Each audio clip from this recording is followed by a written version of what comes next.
Mother Rose Flower Jaguti managed to secure a birth certificate for son Wiku, and his name was quietly changed to its English equivalent, roughly translated as Willie James Jackson, a name more suitable in 20th century America.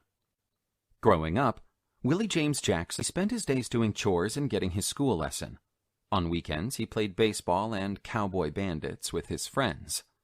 In adulthood, and with ambition like an African, Willie James moved to a small town called Union Springs, where the faces were colored and also welcoming, but most of all, where the land was cheap.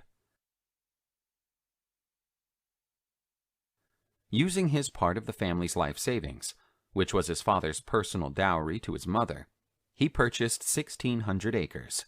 By the early 1950s, he had become something of a small enterpriser, a farmer who ran an open market that gave away almost as much as it sold, a moonshiner whose own label of bottled brew at one time rivaled Budweiser locally in popularity, most noticeably when whites in the county were ignorant to its founder, so much so that even Klansmen farther north in Cullman were known to drink it.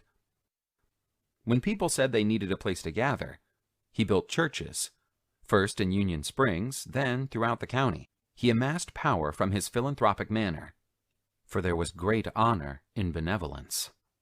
Such generosity when wheeling and dealing made the young businessman not just a prominent figure, but a favorite one, known throughout all the state's Black Belt region as simply Bojack. He would ultimately rank as the wealthiest black man in Dixie, second only to Birmingham's A.G. Gaston, yet still, as with anyone known in life, his status as a big top made him plenty of enemies, only not before landing him the prettiest girl in all of Bullock.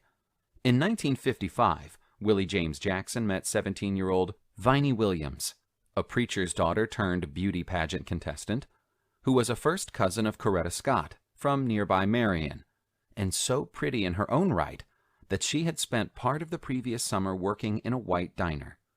Like her mother, she was known as Queen. Bojack fell hard for her, and she him. The two married that year and had their first child, and male heir, whom he considered his chosen. They named him Prince Bard. He was subsequently followed by a triad of girls. He homeschooled all 4 kids, taught them that they were the true descendants of Isaac, Solomon, and Gudea.